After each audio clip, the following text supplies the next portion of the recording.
sketchy. What's going on? It's Sketchy Live Monday. Hey guys, welcome to the show. Welcome to the show. We are excited to talk to you. We got lots to talk about tonight. A really cool topic. We'll get to the topic. I am Johnny Jalabia, your hot rod artist.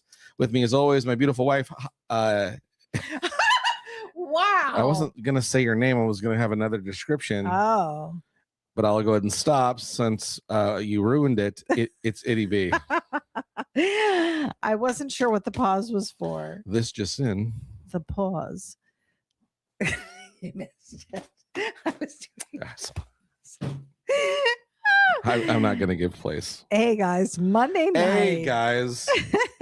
Welcome to the B-side. Super excited to be here tonight. That's right. I think I had said last week that we were going to pick a cool topic for this week and we were going to talk about it. We did not get a chance to line up a guest. Well, unfortunately. we tried to get a few guests in line and it just didn't work out. Unfortunately, with their schedules, it's a little tricky. The time frame that we're trying to do. It's tricky. A lot of the folks that we're trying to get on are tricky too.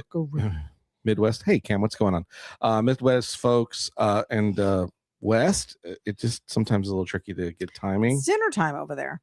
That's why. Well, it could be around dinner time. People are just getting home from their day jobs if they have a day job, and then it's dinner time. You take another sip there, slushy. Do you remember when we first started? I know. Bring back those Sketchy days. Live, I loved it.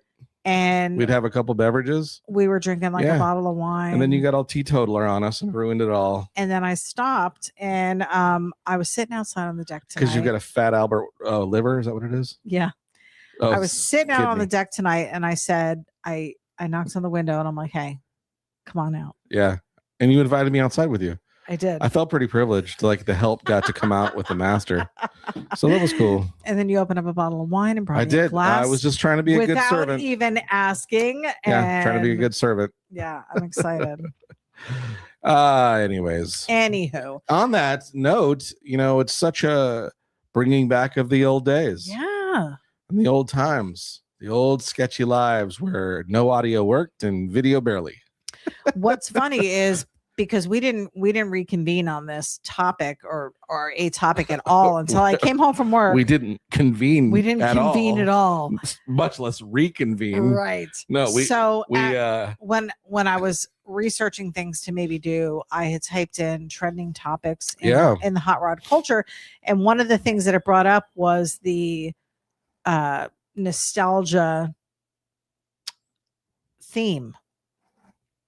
And so when I came home and I was like, oh, I have an idea of what we can talk about tonight because it's something that I've personally seen happen. Can we say what really happened? You didn't come home and say, I have an idea for the show because that did not happen. I said to you, hey, topics for tonight. What do you think about maybe nostalgia? And then you said what you just said. Yes. Let's not try to steal some thunder. This just in. It's true. But anyway, we're going to take a commercial break. We'll be right back. We were kind of on the same wavelength. And we're back. Thinking about it. So we were on the same We were. Wavelength. It was there was a juxt of position. Yes. It was certainly that. A juxt of position. I said, can you repeat what you just said? It was it was juxt of position. Yeah. It's not juxt of. I know. It's juxt of. That's why I said. Now he knows. No, I said juxta. No, you didn't. Who's on the broadcast, Did he be? Can you read? I don't even know. She's got wine goggles on. We're so glad that you're here. Yes. Does this not bring back memories of nostalgia? Itty B having 2 sips of wine and then suddenly she's. Good thing we're not out. I'm blinded and I can barely see. Oh, here we go. We're gonna go with that next. I can't see because of my dollar store mascara. I can't see. Go ahead. I know we have Paul Marziani from Bradenton, Paul Florida. Marziano, hail from Bradenton, Florida. Johnny Jalopy, Hot Rod Art. I'm going to assume that's Hank Dutton. What's going on? That's us. It's us. Okay. Saying that Dan you can Evans saying, holla. Hot Rod Sam, Super Chop. Hi from Claremont, Florida. We got Tuner Beans. Surprise. And then Robert Chase. Good evening from Robert Shane. Sorry. And Dan Evans was saying hola. Stop covering it so I can see it. Wichita Falls, Texas. I've told you this many times. Stop hovering over the top of it. I can't see when you do that. You're gonna scroll down there, and we've got hello from Gordon and Vicky LaFay. Happy birthday there, Gordon. And then my daughter Cam says hello, and I say hello me do. Howard Pierpont, where in the heck is the world is Howard of Pierpont? 80 and partly cloudy in Minnesota, Texas. Bring back the good old days. Oh my God, that's hilarious. And then we got Liam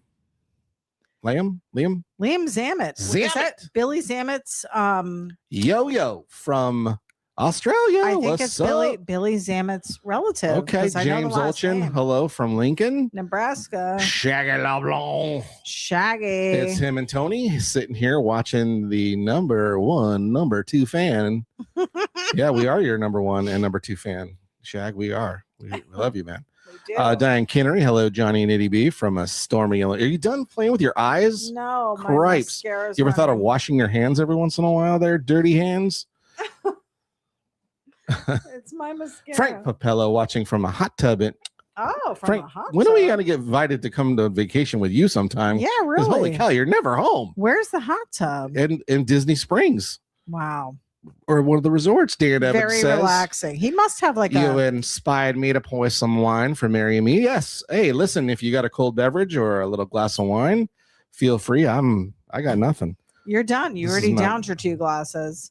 Richard Hahn, hi from Alpena, got here on time this week. Welcome. We're happy to have you. From the Alpine. George Makart joining us. Hi, kids. What's going on? Kevin Carvonen. What's going on? Hello from Killdeer, North Dakota. Nice. Welcome to the show. Oh, Mike Hicks joining us from Tornado Alley. That doesn't sound very good. Batten down the hatches.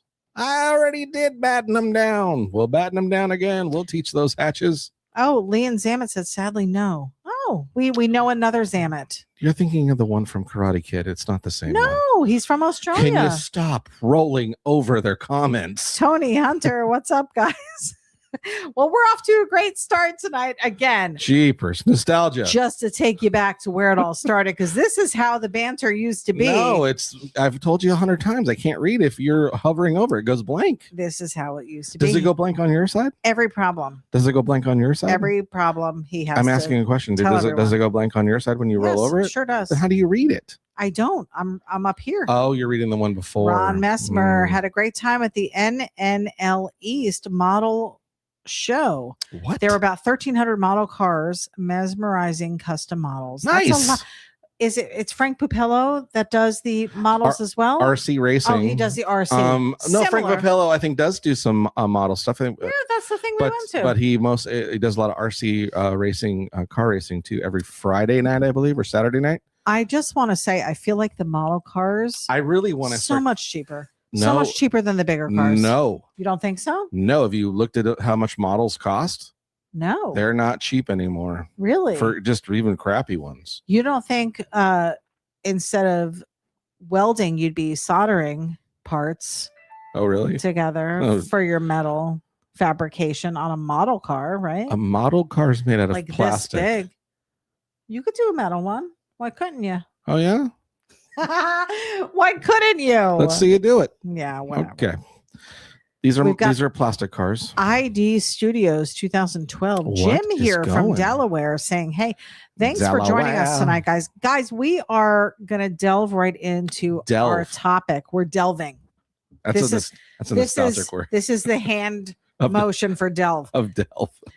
Because this is something that we've been seeing, and I know we've all seen it over the last. If you use the word trend, I'm gonna just really have to be frustrated with you. Can I use a form of trend? Trending. This is what's trending right now. No, it's not trending. Trending. Remember what we said? Remember the rule? We're not trendy. No. Remember what we talked about, which is we'll see if this becomes a trend or if it's a movement. What's the difference between a trend and a movement? A movement is where there's people doing it for the purposes of they really want to be in it, not because everybody else is doing it. And that's what remains to be seen, but it has to start somewhere. A trend is people following to follow. Here's what I find interesting. I think the trend is now on a manufactural level. Here's a trend. SUVs. That's a trend. That was 3 weeks ago. No, but it's still a trend. A trend is how long that trend has been going on for a long time. A trend is that the automotive manufacturers dove into nostalgia and then trended trying to bring back nameplates of stuff that people recognized, but because it's a trend, they didn't follow what really worked, which would have been a movement, which is why there's an E Mustang, not a Mustang. That's why there's a Bronco Sport instead of just the Bronco, because it's a trend. It's a nameplate in order to get those to feel nostalgic and then be trendy enough to purchase. Now, there are those that purchase based on a movement going, I do like the nostalgic part of it, and I do want to be a part of this because I feel this feeling, not of just to do it because everyone's doing it. Yeah. Tesla is a trend. Great point here. Mitch Hack said, what about a fad? I would say, what are the differences? So what's the difference between a fad, a trend, and a movement? Trend is kind of it's the technical version of fad. Okay. I think that's what the industry would call because if you were to say you're in a big meeting with a bunch of people about ready to invest money, and you said, well, we think this is a fad, and they would go, well, fads come and go. A trend is something that turns something, right? And continues. Not always. Trends come and go. Trends are not stable. They don't maintain, which a movement of something can maintain momentum because it's movement. So you're welcome. It's the called nostalgia we saw. I mean, and this has been happening, I'm sure, for years, but I remember recently people going back to like the leg warmers we wore in the 80s. That's a fad and a trend. And, that's a fad disco and a trend. clothing from trend. the 70s. That's a trend. It won't hold on. Bell-bottom jeans were around, came back, but it doesn't sustain. That's a trend. It doesn't sustain. I thought, should we look up the definitions of these? Because Go I don't ahead. know. Are you trying to say I'm not intelligent enough to understand it? Because I don't know. Or you question? I don't know the difference. Okay. And I'm not sure if your definition is totally correct. Okay. Because trending to me seems like there's a trend. There's a habitual pattern of this happening. No. Let's see. What's the definition? The industry is always trying to create trends. It says here, a trend is a general prevailing direction. See, it's a direction. It's not a movement. Tendency or swing. In which something is changing, developing, or moving over time. It's not momentum moving forward. It's to change momentum. What's the definition of a fad? It comes and goes. Popularity. A fad is a practice, interest, or fashion that gains intense, widespread popularity for a very short period of time before disappearing or losing its appeal, often driven by novelty or emotion. I feel like fad is what you're talking about. No, I'm not I'm talking about a trend. What's the difference between a trend and a fad? You just did the two definitions. You're not. Trends are long-term shifts in behavior or technology with lasting impact, while fads are short-lived, intense, and novelty-driven crazes that fade quickly. I think that's the industry trying to make trend seem more than it is. I think a trend is a long-term shift. I think that's the industry trying to hold on to something. But if that's the case, yeah. Do you feel like nostalgia is then a trend? No. You think it's a fad? It's emotion. It's not a fad. Okay. We did talk about this. So for you, because you would ask me, what would be for instance, what would be an indication of the movement of younger men and women getting into the automotive hobby? What would show that it's not a trend or a fad would be based on what would be the indicator that we could see? And I said, or should we ask the people? Well, let's ask them. Let's ask the people. You know what yours is. Yeah, I already know my answer. What was that about? Dollars and cents? What was that? Oh, that was our stuff. Heather Myers joining us. What's Welcome up, Heather? From the Myers Group. I hope you all are well. Long time. Yeah, it's been a while. JD Studios 2012. Jim here from Delaware. Over the thing saying, again. hey, I'm up here. Ron Messmer said he had a great time. Oh, we already read that one. Mm-hmm. Okay, Chris Smolinski. Hello, kids. It's been a minute. Welcome. Robert Shane said, remember Pet Rocks. Fad for sure. Fad. That was. So in the automotive industry or in the hot rod culture, what would be... Because that's two different things. The culture and the industry is two different things. Hot rod culture, then, what would be the indication of true nostalgia where people were coming back to it, coming back to the roots? What does nostalgia mean to you? What does it mean to you? Well, you said it was an emotion. You don't find a nostalgic thought in your mind about nostalgia isn't emotional? I do. Emotionally for personal things. Okay. It's an emotional driven thing.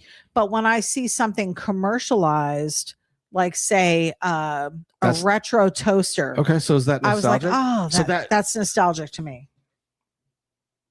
Because it takes me back. It's meant to take my mind back to a time when that toaster lived and was real. Well, that's why it becomes a trend, is because there are people like you who are going to do it based on a quick emotion and then do it because it evokes a thought.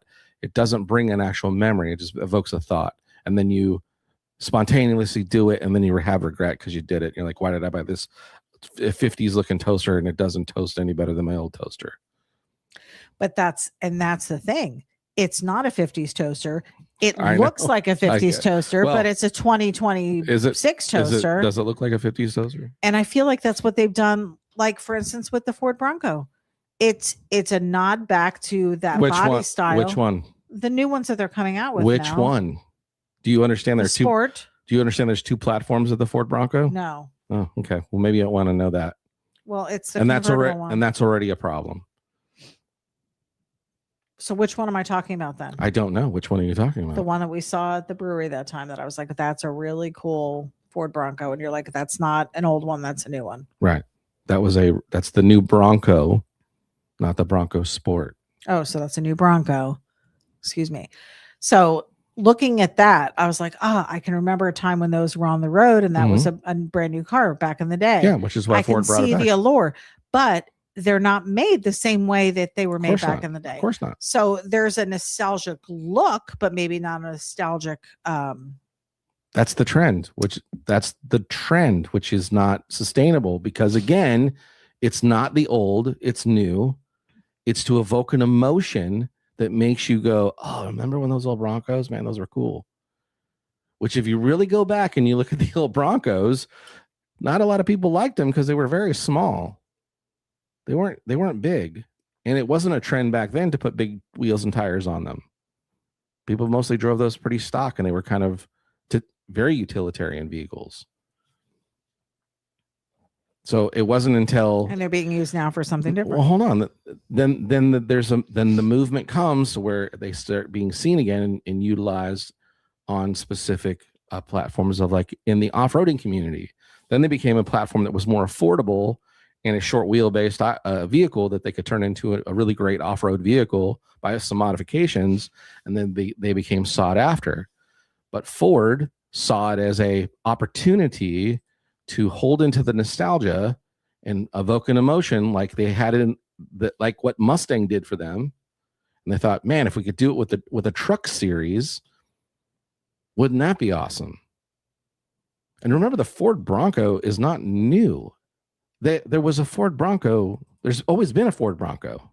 Yeah. Just not. Do you looking remember like it the OJ? Then. The OJ white Bronco was a Ford Bronco. OJ. Oh yeah. Yeah. Yeah. I thought you were trying to say OG. No, OJ. OJ. Everybody saw that Bronco. The murderer, OJ. Yes. Yeah. So that was a Ford Bronco. Bronco's been around for a while. Now, what they did is they took that platform and they went to a nostalgic idea and brought back a look like they did with Mustang. But it's just a nostalgic look. Because Mustang, the platform, has been around, hasn't gone away. Right. But here's what trends happen with trends.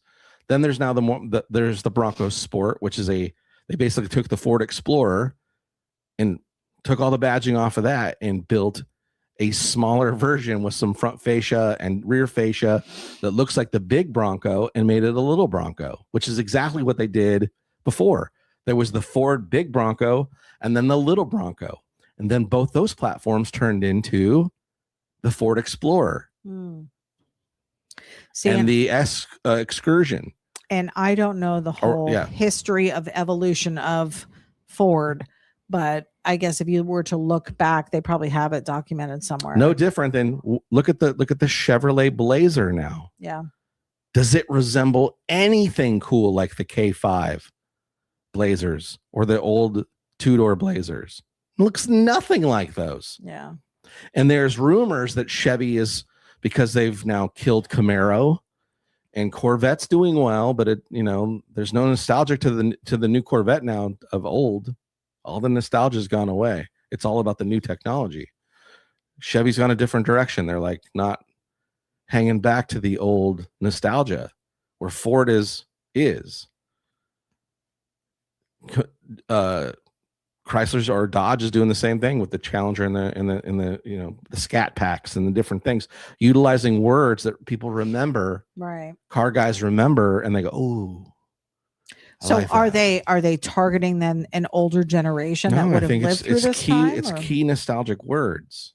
It's key nostalgic words that evoke an emotion. Yeah. Because why would you spend $90,000 on a 4-wheel drive that you could also buy another platform, which is people who don't have nostalgia in those platforms will buy the new off-road Kia for half the price. Yeah. Because they're not worried about the nostalgia. We've got some comments. Let's read them. We've got Art Smith joining us. Hi from Odessa. What's Keystone, going on, Art? Just tuning in. Welcome. You're rolling over the name. Mitch says, did Eleanor start the Restamod trend fad or craze? Let's get back to that. Okay. I have a thought on that. George Makart said, to me, nostalgia is black and white photo in my mind. Trend is trying to recreate what was once was. I agree. What once was. Man, I miss when toys were dangerous and TV was safe. I love that. Dan Evans said, how about my stovetop percolator? Bronco 2 was the smaller version. Right. Small version. Yep. Small Bronco 2. Mm-hmm. We've got the pencilist. Nostalgia equals the desire to return to living in simpler times, which is what I said earlier. I agree. Totally said that. What nostalgia is in its, yes. Because we still haven't answered the question of what you think nostalgia is and what I think nostalgia is yet. Mark Domek said small body Bronco, dent side, bill, brick, OBS, plus the Bronco 2 based off the Ranger, and then now the new style Bronco. Mm-hmm. Bronco 2. Kevin Carvinen said Bronco 2. Mark Domek said Bull, not Bill. Oh, sorry. Yep. We got you. And Kevin said no Blazer. Yeah. I feel like, because that's what I said to you when you asked me earlier, is nostalgia reminds me of simpler times.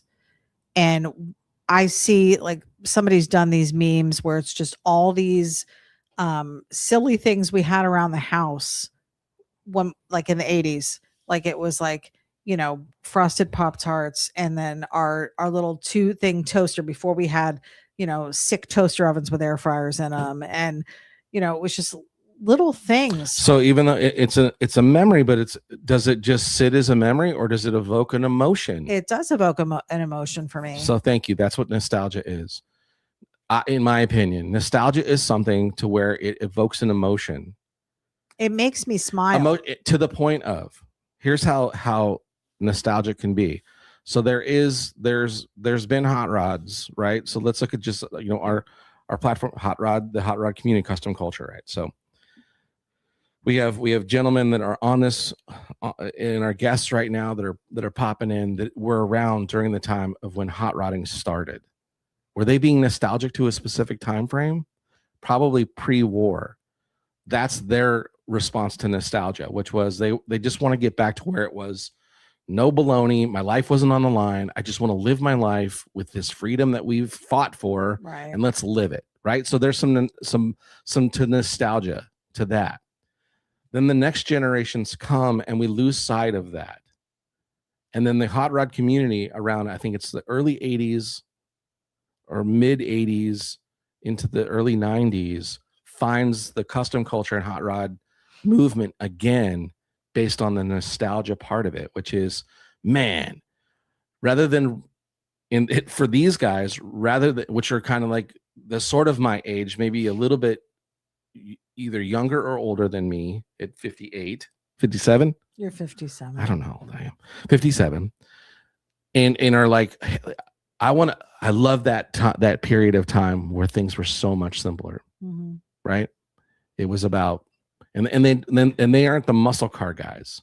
They're like looking past the nostalgic part of the 70s, and they're going back to the 60s, 50s, and looking at that as like, man, that's a cool time. Cool hair, cool music, cool cars, cool clothes, cool chicks, cool house, construction, art, architecture, everything. So much neater than it is today. Let's do that. And that becomes a movement based on that nostalgic part, to where you get people who are like, I'm picking a time frame in which my vehicle was made and built back in the 40s or 50s. And they would build a car and it would be no less than the parts that would have been available at that time. That's how much that emotional nostalgic movement, where it really was about emotionally, like, I'm locking in. If it was a trend, like for instance, the mini trucking scene was what started. I think it started as kind of a trend, then a movement. Unfortunately, faded away, but it's almost trying to make its way back again now. Full size trucks, big trucks, lorry, because people are looking for now these automotive. That's why the muscle car thing is back. Let's go. It's another thing that evokes this emotion. Steve McQueen and those times of the Bullet movies and Smokey and the Bandit, where cars are doing burnouts, and it goes back to that time, and it brings you to that moment emotionally, where this is fun. Like when I'm in my old cars, I don't think about today. I'm like, man, this just feels so good just to be in all this old. Yeah, it's emotion. It's an emotional connection. I'm waiting for the Country Squire to make a comeback. What do you mean comeback? They're already happening. Really? There are movements of station wagons is the movement, because they're, again, as we get into, this is where the square body trucks are making a move, because all the old 60s ones that you want and 50s have become so expensive and unattainable. What's the next platforms that are more affordable? This is where we start. It's not trend. These are not trends. This is movements. How do we keep the culture alive? Those that can't afford, like for me, I couldn't afford a hot rod 30 Ford done to the hilt. I still can't. So it's still the way it is. So what did we get? Because we couldn't afford a 32 Ford with no fenders. We bought a Volkswagen, took all the fenders off, and did what we could afford, because they were affordable. But now that bug that I got is not affordable. It's gotten up in price and harder to find. There's, thank goodness, the bug platform. There's so many of them. Mm-hmm. But like, if you wanted to get into buses, which you talked about, I did want a bus for the longest time. How much are those? I don't want one anymore. But how much are they? Because they're very expensive. We're finding the same thing as we're looking for a truck for you. The ones that you really wanted are really expensive. But if we were just trying to get into the hobby itself and keep the momentum of like, oh, just owning an old truck would be cool, we're going to have to get into square body or Ford or one of those. But then I pose the question, because let's go back to Rose, which is, you've got this 30 Model A, and you're wanting to 2026 it. What are you doing to it? You're making it faster. You're making 26 it. I'm saying bringing it to modern times. It's no longer going to be a 1930 stock. I'm going to the 50s and 60s. Okay, so you're picking an era. Then. I'm not going back to now. But right now it's a 30s Model A. Sure. So you're going to be making it 30 Model A on the outside. It's lived its life for almost 100 years now, being in that era. People have had a great time with it in that. We've enjoyed it in that era. We still are enjoying it in that era. And you're going to a 50s or 60s. The reason why we're trying to modernize it, and when I say modern, not to today's standards, I'm not throwing an LS motor in there and all this, high performance suspension and all the things of today. I'm not doing that. That's not the intent. The intent is to turn it into a hot rod, which is to go back to 50s, 60s vibes. So it's still 30 years ahead of what the 1930 would have been. Of course. So a 1970 vehicle or a 1980 vehicle that somebody has and they're bringing it to today's standards would be a similar jump in. So, right. Do you think our bug is in today's standards? No. Right. I don't think it is. It's still in its era. Right. And I feel like if somebody buys an 80s, even a 70s or 80s vehicle, there isn't much that needs to change to make it run, because that's when there are small parts that you could make to make it safer and better built with a little more modern stuff, and still not do the full computerized engine swap. Yeah, well, that would be But there are people that do the purpose of why they're doing, and there's what the trend that is going on right now is where everybody's sticking a computerized motor in a old car. That's the trend. Right. It's not the movement. We've got a couple comments here. ID Studios said, Google says nostalgia helps bridge one's past with their present. I agree. I like that. Mm-hmm. Ron Messmer said, Ford has been the most successful at bringing back the nostalgia. I would agree with that. Mark Domek said, nostalgia to me is a personal experience from years prior. Trend or fad to me is a way of wanting to be like the other person. Like what the majority is doing. Yeah. Excuse me. Kevin said, my nostalgia was 1980s Krager SST. Yeah, man. Ron said, when race car looked like cars on the street, now they are purposely built that way and out of the price of the average person. Mm-hmm. Yeah. So, and that's the thing too. I can remember going to races when I was little, and those cars seemed like unattainable, but now I see stuff like that driving on the road. You know what I mean? Like the body styles of what were they racing back then? Monte Carlos, were they racing those? Mm-hmm. And the Challengers and Chargers and stuff like that. Sure. Were those the old NASCAR cars? Well, the rules for NASCAR then have changed, yes, versus now is different. Right. Stock car racing used to mean, in order for a manufacturer to be able to race stock car, that car had to be available to be purchased in a dealership. And the idea of race was win on Sunday, sell on Monday was the push, which is those manufacturers, Chevy, Ford, Dodge, all had a stake in the game, because if their cars won that Sunday in the NASCAR race, people were going to buy that car in the dealership because of that thing's fast. Right. And that was what sold stock cars at the time. When NASCAR changed the rules, and it wasn't about manufacturers, who's the best manufacturer and who's the fastest. And it just came down to making where everybody has the same advantage, where it's all restrictor racing, which is where there's restrictions on everything: body style, aerodynamics, suspension, tires. NASCAR today is everybody has the same exact car, parts, everything. Oh, even all the car makes? Everything. All that's different is the sticker. Or the body shape. I haven't watched NASCAR in years. Who is the predominant manufacturer then? Toyota. Really? That's nuts. Toyota. Huh. I mean, I know that there are certain rules, and they can't soup up the motor a certain way or beyond a certain point. Currently now, racing is everybody has the same everything. That's crazy. That's racing today. That's crazy. Which supposedly is supposed to level the playing field, but it's taken all the excitement out of racing, in my opinion. Mark Domek said, we had a 72 Gran Torino Squire growing up. I've had over 20 VW buses over the years. Now I go several 40 buses. I have several 40 buses in a 56 GMC. Nice. Scenic Cruiser that they made only 1,001 of. Sorry. Robert Shane said, except Ford brought back the Maverick name, but made it a truck. That's not a Maverick. Right. That's interesting. Yep. George Makart said, what most call old school was high tech in my day. Yeah. I saw too many gassers hot rod get slammed and pro streeted. True racing is dead, he says. I agree.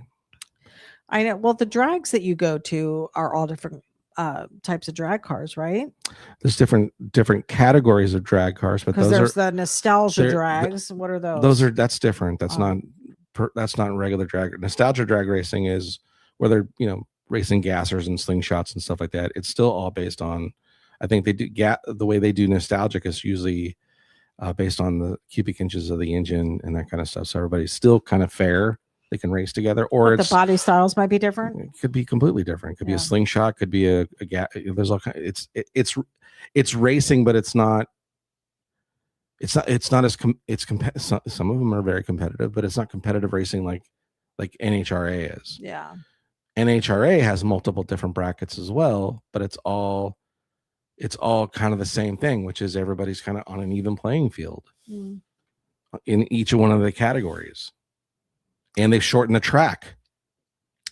And it just reminds me of the movie that we saw. Was it Ford versus Ferrari? Mm-hmm. Ferrari.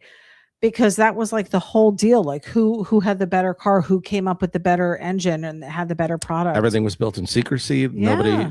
Everything was built in secrecy. I think the limited amount of rules that was like maybe fuel capacity, how many seats the car had, how many inches off the ground it was, the height of the vehicle itself, but I think like cubic inch wise, there was no rules.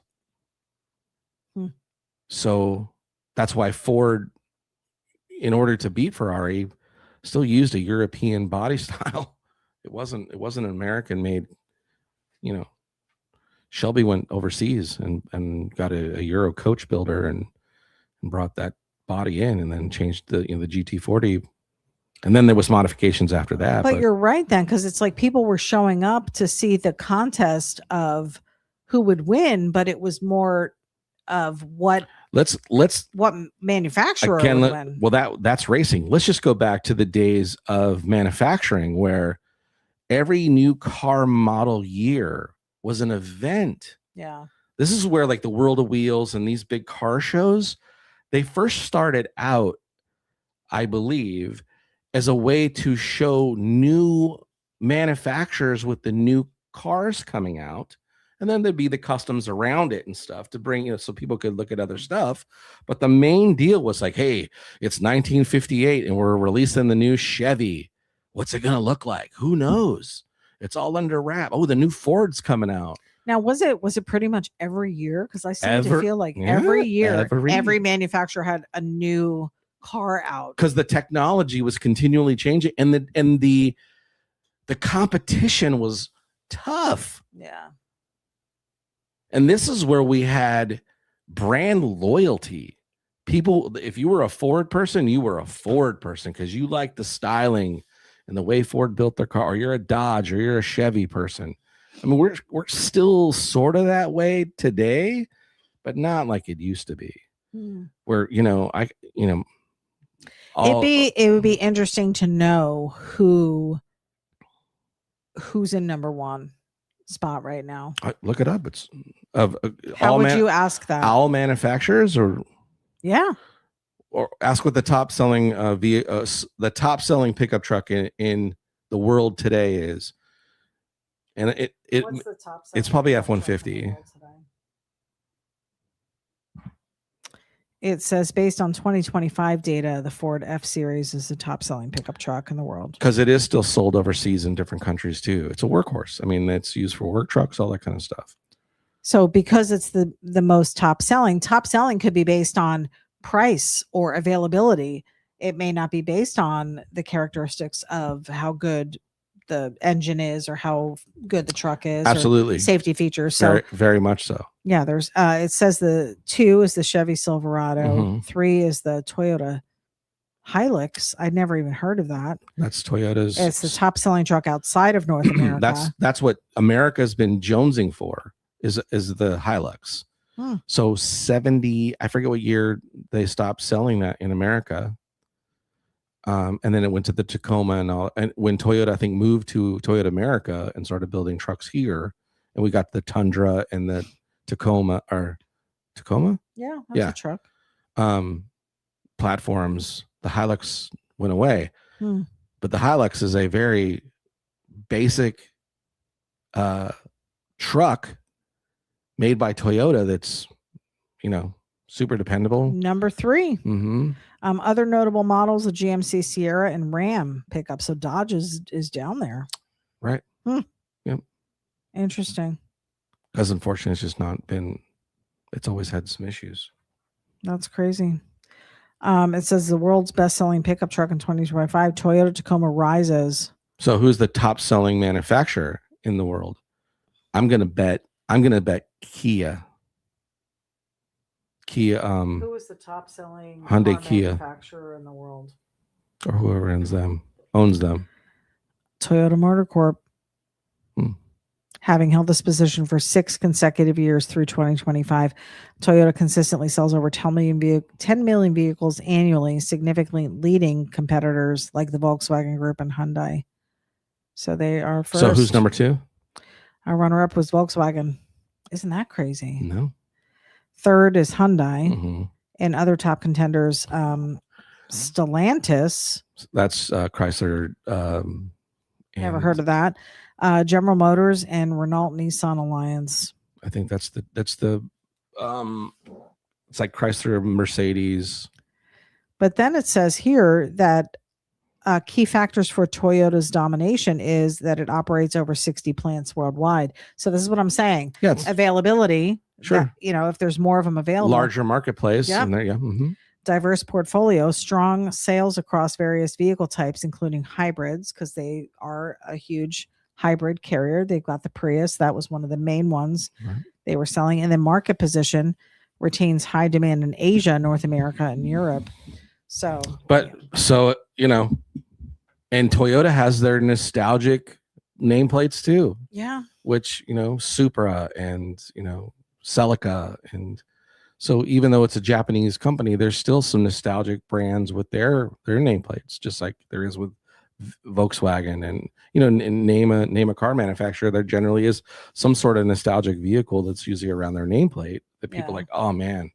That's why the Fiat 500s came back as a way to nod to the nostalgic of. Did they stop making Fiat for a while? No, the Fiat 500. Oh, the 500. The small little Italian looking car. Yeah. Yeah. That's why they brought it back, because the trend of the nostalgic move was working for everybody. Yeah. Let me get caught up on our comments here. We've got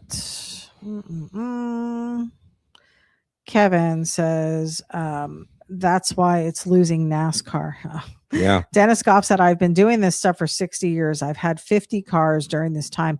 The longest I've had is my 52 Ford Lowrider, 39 years. Nice. There's some nostalgia. Phil Krantz is giving a shout out to Shag. What's up? Mark Domek said, as far as pickups, primarily Ford cars, VW, air cooled and water cooled, but no later than 1992. After that, VW became Audi, where they were overpriced and difficult to work on. Big buses, GMs are my favorite. Detroit diesel are my go-to diesel engines. So, I think every guy probably has their preferences. I mean, as far as engines go, what's your favorite? Like, what are you talking about maybe putting into rows when we do a swap? Oh, we're going Ford and a Ford. Okay. Yeah. And are you doing that specifically because you want to do Ford on Ford, or because you believe that the Ford is the best fit for what we're looking for? Because it's Ford and a Ford. Okay. And it sounds really good. Okay. For that small block Ford, I think I like the way the Ford small block sounds. Yeah. Versus and again, there's a lot of, because there's a lot of small block Chevys are out there, and they're dependable and reliable too. If I was going to go strictly just on probably a reliability and ease of parts and stuff like that, I probably would go Chevy, which is what most people do, which is why I don't want to do it. Of course. Because that's what most people have done. Not that doing a Ford in a Ford is odd or weird, but there's probably more Chevys in a Ford than Ford in a Ford. Therefore, I want to do a Ford in a Ford. And again, if we had the opportunity or the capabilities of affordability and stuff like that, the dream would be flathead in it. So that way, again, it's a modernized deal, but it's not so far removed from modernization that it's, you know what I mean? It's in the era of the time frame of where it would have been its most modern. That would have been its most modern option up until, the 60s. Mark Demick said, "I love the Ford in a Ford." Yeah. And listen, just small block Ford just sounds good. H-pipe or X-pipe. Yeah. But the exhaust is going to sound great. I do want to chat a little bit about that because you did say in your preview of tonight's broadcast that we were going to be talking about some updates that have come across. Well, some ideas I got. I have, we were kicking. Remember where I was telling you, I've been watching videos and stuff of, I'm always about changing the look of something. Right. Kona, especially right now. Constantly. I've got this idea, and these are weird. These are just concept. I'm going to share some conceptual ideas for a paint scheme of where I'm for Kona. I'm surprised you're sharing your paint. I've been wanting to do this. I know. I got yelled at for sharing because it's not specifically what I'm doing. This is just concept. Okay. So I'm gonna wait for everybody to go, that's stupid. That's why I'm gonna do it. So here's the first concept. Okay. Oh, it didn't do it. No, it did not. Hold on. Hold, please. I'm not seeing it. There it is. Okay. And I kind of like that. That's just the first stage. Mm-hmm. Stage 1. Now what? And then this might be stage 2. So stage 1 is like your first. Oh. But I don't know. Not that. I don't like that. Me too. So then. Looks like a Tricks is for kids. Tie-dye. Yeah. A little too juvenile.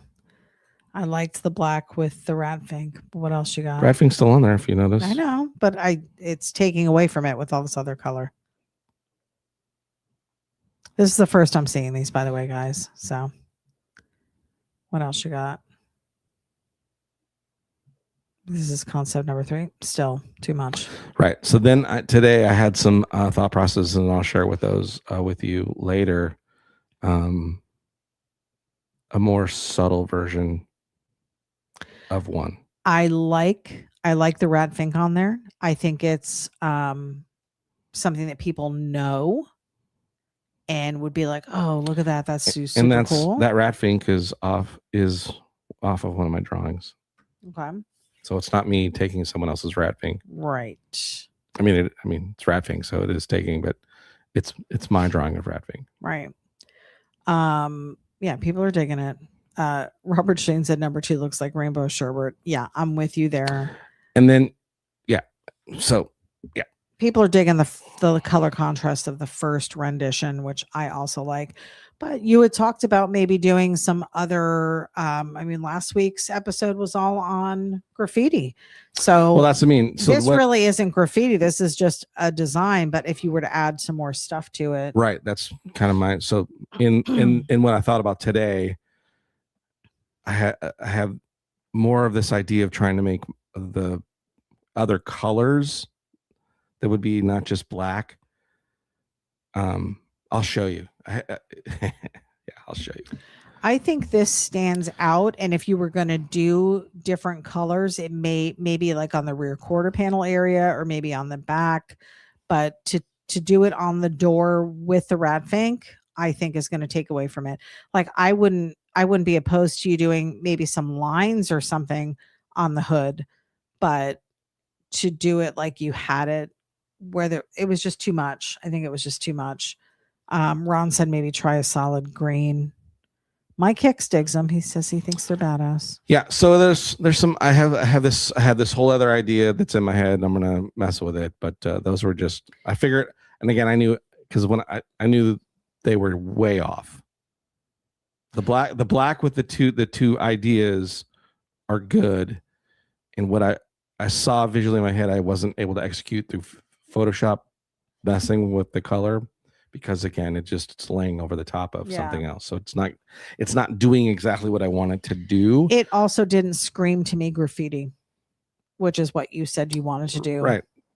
Which is, again, that's just would have been just the background colors, and there would have been more stuff over the top of those colors. I don't know if you need a background color. Well, that's your opinion. So you're allowed to it. I think using the black allows you a cleaner palette to do. I appreciate that you think. That's an opinion, and I appreciate it. Kevin said blue on black. Yep. We could do the blue. Possibly. Some fun stuff happening there. So what are we doing with we talked about maybe doing some Johnny Jalopy signage on the Magnum on Margie Girl. Oh yeah, we just. Would that be more like a window cling, window wrap? The big things we've been trying to fix on Margie is mechanics. Yeah. So we've over the made some strides. Over this last weekend, I did some work in the engine bay and replaced a serpentine belt, which it needed done. Needed a replacement of the belt tensioner pulley needed to be replaced. It was squeaking really, really bad. There was a lot of noise from the front of the engine from that. And we're still getting some hesitation and vibration in the rear end. And after looking at some videos, when I replaced the center bearing, I may have bolted the rear end and the drive shaft incorrectly. Oh. Which, if it's bolted incorrectly, can cause vibration in the rear end. Well, the vibration was happening prior to you making any adjustments. So, which again, who's to say it hadn't been messed with before and done incorrectly? And I just redid it as the way it was done, and it's not done correctly. Because right now, I think it's been a while since there are people that have messed up and bolted. It's like in a triangular pattern. Mm-hmm. The bolts coming from the part that comes off the rear end, and then there's a rubber gasket, and then another part that's the drive shaft, and they're supposed to be in the triangle offset of each other, and I think I've bolted them in sync of each other. Oh. And I want to say when we took it apart, I think it was that way, and I've been watching videos that is a common mistake that happens because it looks like it would fit, because it seems like that's the way it should be. Okay. When it's supposed to get the rubber piece itself is the part that so you may need to get back under it. Basically takes the vibration and reduces the vibration. It all goes through the rubber, and that eliminates it. And I don't think I think we didn't do that. Now I have seen you do. I remember you bleeding the brakes in the 51 Chevy, mm-hmm. the brake lines, tinkering with it like the night we broke down. Oh yeah. But I mean, as far as you being a mechanic with things and fixing engine things and all this stuff and how it works, this is like something that you're developing even further in your skill set. I feel I've done lots of stuff on the Bug. The Bug is a different type of vehicle. I feel like how it's still mechanical. You did timing. Car. What else did you do in the engine? Valve adjustments. Okay. Built the body and re-welded and mounted it. And that's fabrication. I'm talking about mechanic. Brake job. Okay, that's standard stuff. You've done brake jobs in our cars before. Standard. You've done a lot of brake jobs? No. Okay. I'm just saying, like this kind of stuff. I didn't realize oil change would be a standard job. I've also not done that. Adding some washer fluid would be just a standard job. A tough standard job. It's not mechanical. Let's change the cabin filter. Ooh, that's a tough one. And you've done that for me. I've done. So I'm saying I've done some. Just so people are aware. I'm not doing it for people to be aware. I am telling people I'm proud of. Didn't sound like you were kind of putting me down. No, I wasn't. I was saying that you're developing mechanically. As you are developing, I did all this stuff when you met me.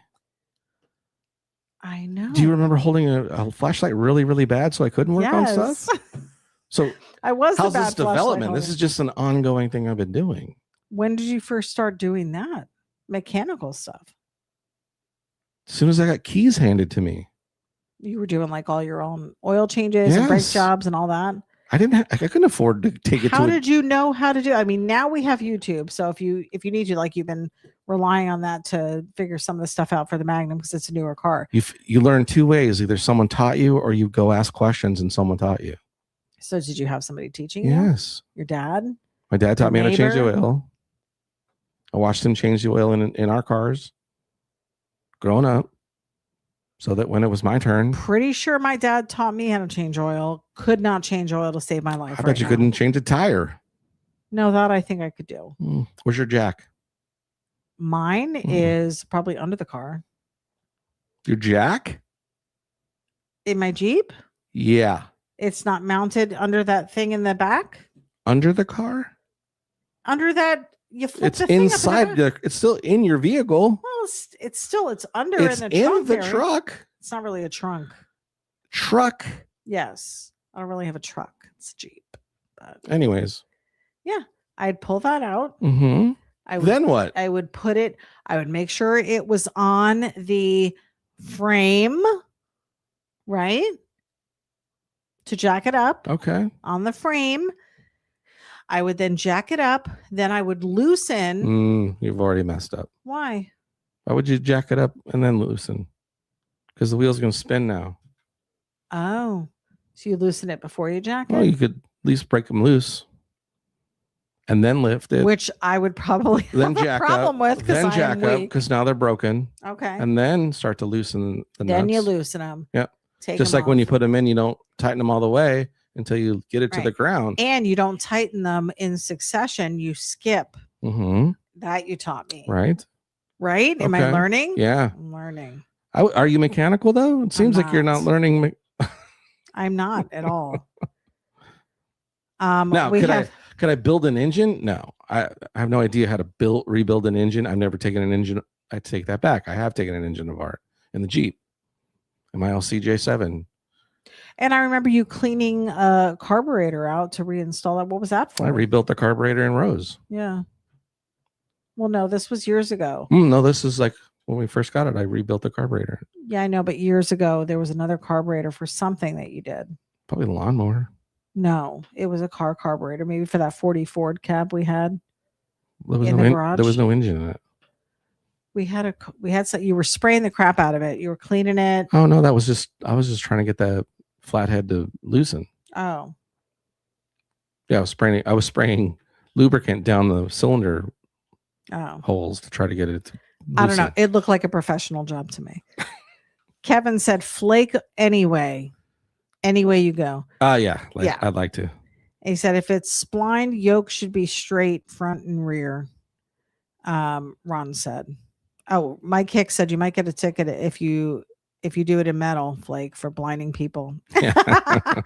Well, I feel like you did tell little Daddy that you were going to be doing Metal Flake on one of the cars. So I feel like we have to do something Metal Flake-ish. Yeah, we'll eventually get there. Yeah. Mark said, glad I could make it tonight. It's been a while. I love the topic tonight. I love listening to y'all bicker. Hope to catch y'all again soon. I got to hit Thanks, the bed. Mark. Appreciate you. He called us out. We bicker. We do bicker. It's mainly him. No, it's not. Ron said, School of Hard Knocks. And Mitch said, don't forget to rotate your wipers switch to summer air in your tires. That's right. Change the muffler belt. Blinker fluid is overrated. Ron said, how's your blinker I'm mechanically fluid? Inclined. I can screw up anything, as can I. My blinker fluid is just fine. Because I don't use the blinkers. So I'm probably conserving. You're welcome, everyone. Do you know where your reservoir for your blinker fluid is? There is no blinker fluid. Oh, good job. Did you go to the dealership and ask for the 017? Here's what happens, guys. I go to the auto parts store without him. When has that happened? When I had to get my windshield wipers last time. And I'm like, I don't know how to put these on and I'm in a big rush. Would you guys have a moment? And then they come out and they do it. And I'm on my happy. I think it's hilarious that you think you charmed them into doing it. That's what they do. It's part of the service. Yes. Okay. You didn't charm anybody. I didn't say I did. You were trying to allude that you charmed. Would you go in there and say, hey? No. Exactly. So I'm getting stuff done. First of all, I'm going to go in and I'm going to ask for wiper blades. And then he's going to say, what year's your car? And I'm going to say, it's this year. What size engine? What difference does that make to the windshield wipers? Give me the blades. Which, by the way, I need new ones. And then they go, is it a V8 or is it a 6? Again, I'm going to ask you, what does that matter? Well, does the motor control the blades? No. Maybe it's a... No. Oh. It's a 2-door Ford. Again, dude. Maybe it's bigger blades. No. 4-door, so all 4 people can see. Sorry. That is not true. Oh my gosh. Nostalgia, guys. You know what nostalgia means to me? Well, we've been trying to figure this out since the beginning of the program. Well, I already told you it's a time and place. So this is what I remember when we were first taking Raquel to shows, and the first time we went to just even a local show, and we had the car out there, and these gentlemen would be walking up, these older gentlemen back in my day. They would say, I had this car, or my dad had this car. Yeah. And then they would just tell me stories. Oh, he used to make me wash it, or, blah, I remember riding in the back of one of these. And I couldn't share that nostalgia, but they brought nostalgia. Why couldn't you share? Because I wasn't there and I didn't have. No. You didn't have a nostalgic story? I have nostalgic stories from when we started owning it, but I don't have nostalgia from 51. I wasn't alive then. Are you sure? But these guys were, and then they would just tell me, and it still happens to this day. Any of the cars we're driving now, maybe not so much with the 30s car, because some of those old timers are maybe not with us anymore, but they're looking at when they had a hot rod. Yeah. And they're looking at it that way. That's the discussion. Or I just get, wow, it's an old car. Wow, that's really cool. And it's still on the road. Yeah. Still running. That's crazy. I remember being a kid. My dad had one of these. That's what I get. And every time somebody would come up and start to talk and tell their story, mainly you would just sit there and you'd have your arms folded and a big smile on your face, and you would just be listening to their story and just shaking your head. Yeah. That to me, I've learned so much about automobiles and cars and the culture and stuff from listening to other people tell stories. Yeah. That's how it stays alive. Right. Is that we continually keep, I don't discard someone's story. I listen and I soak it up, because then it becomes a part of the information that I now know more about either this car or that car or this guy's experience or whatever. So I may not be able to personally have a nostalgic moment to these old cars that we have, but I've experienced nostalgia through other people.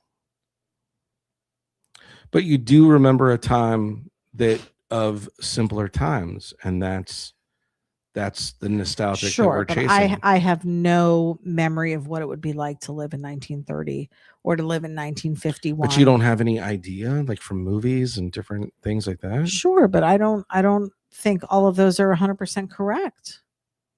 I might be able to ask my dad, what was it like in 1951? He would have been 10 years old at that point. Right, but I'm saying you couldn't watch like an Elvis movie and get nostalgic about, man, look at there's this time and it's a thing going on. And I think that's the allure for people, again, that drives our clothing and our music and the words we use and the way we wear our hair. Which is why I said it's an emotional connection. It's emotional. It evokes an emotion, where a trend is just another way. It's another way to get us to do something. And they're utilizing the idea of nostalgia to make a trend. And that's what we've encountered, which is I think it's awesome that these car manufacturers have gone back and touched some of their history. Right. And sadly, in some cases, they've not done a great job of it. And, they've ruined. Maverick is a good example. I think Ford's intentions were right, but why couldn't they have brought back a cool little two-door? Because they're running out of names for trucks. I'm just saying, but why couldn't they have brought back a cool little two-door, little runaround, racy looking? I mean, Maverick looked like a big muscle car in a little package. Yeah. It was such a cool looking car. It still is. And listen, the Maverick truck itself, they could have named it anything. There's plenty of probably Ford, or come up with a new name of this little cool truck. I think the Maverick's cool. Mm-hmm. I think the design is neat.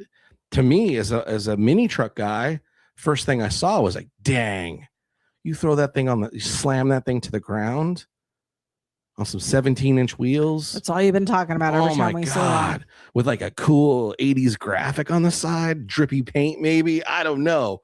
But it evoked an emotion in me of back in the mini trucking days of when the Mazda B210 came out, and it looked lines were so clean for a pickup truck in comparison to what was available at the time, that when it was lower, it didn't look so great stock.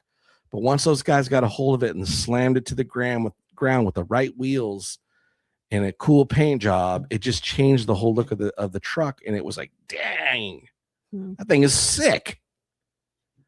That's exactly what Maverick did to me.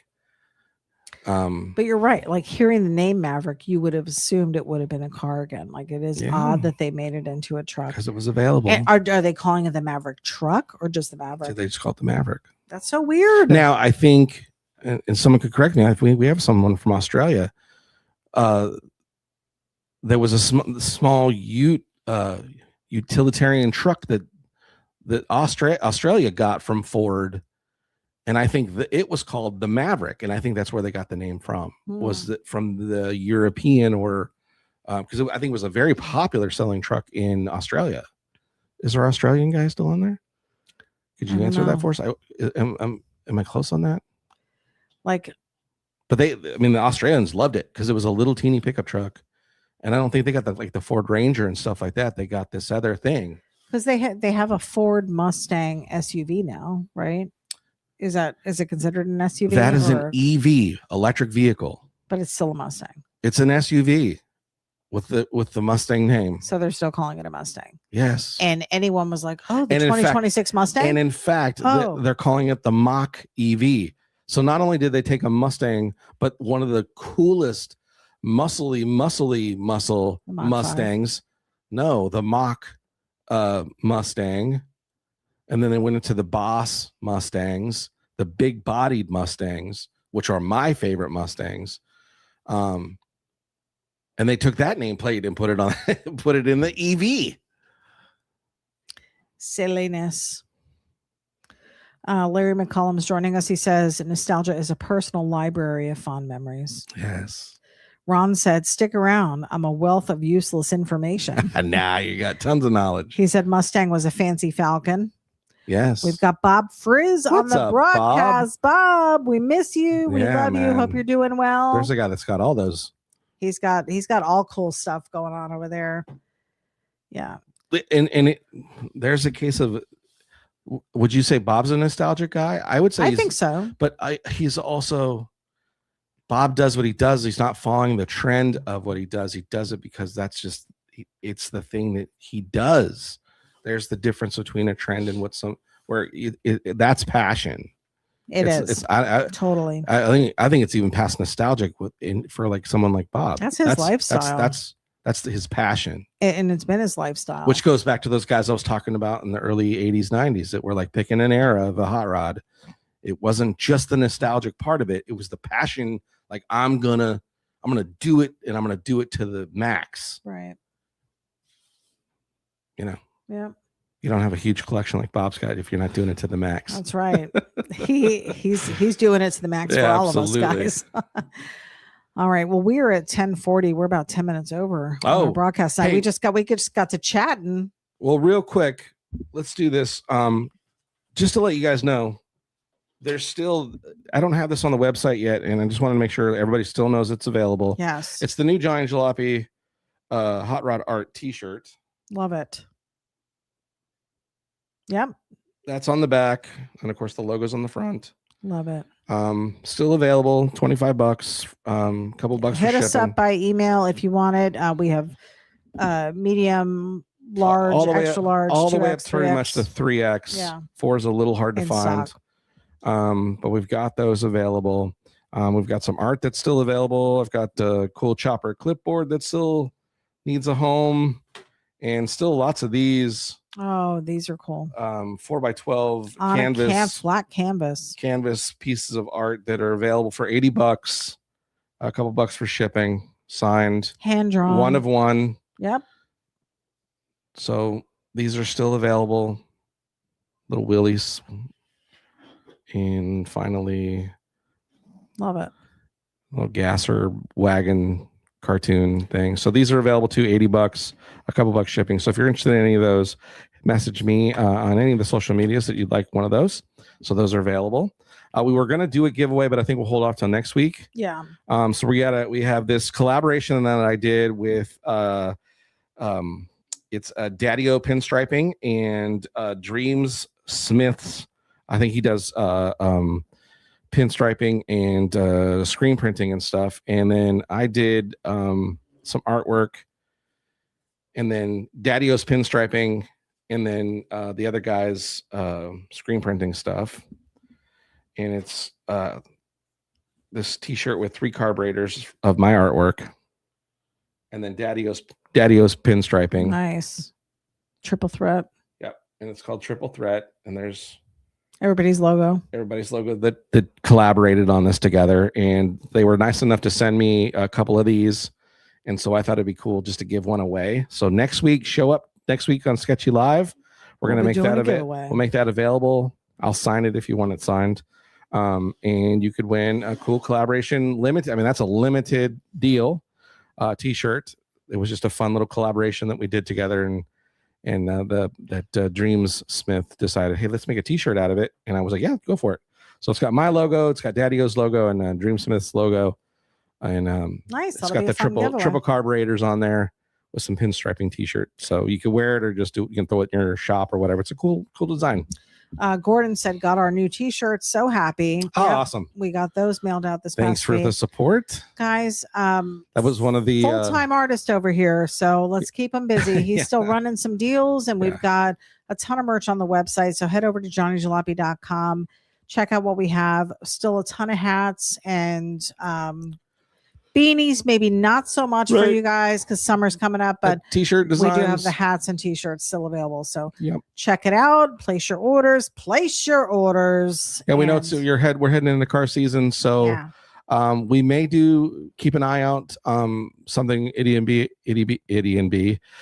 and I talked about being in summer. Maybe we'll come up with a summer t-shirt. The shirt itself, and make some small run availabilities of a design that'll go on something that you could wear for the summer. As an idea I had, but it'll be small runs where we'll do it just through Messenger and Facebook kind of thing, not through the website. For our priority clients, which just we'll make it available, and just know that you'll be first to know about it before we go live with everybody else. And new Itty B design in the works. Yes. Do you want to talk what the saying is, or you want to wait? We're going to wait, but it's going to involve a truck. Yep. So I will tell you that. It's ADB's dream truck, and it's going to have her super excited about it in her logo and stuff in that. So we'll have another ADB design. So that was one of the things that went out today was riding shotgun. One of the faves is rocking that. Yeah. So we're excited about that. Thanks for the support. All right, guys. Okay. Well, we will be back next Monday. Don't know what we have planned just yet, but we will possibly an artist that you know about. Trying to get that collaborate or get that signed up.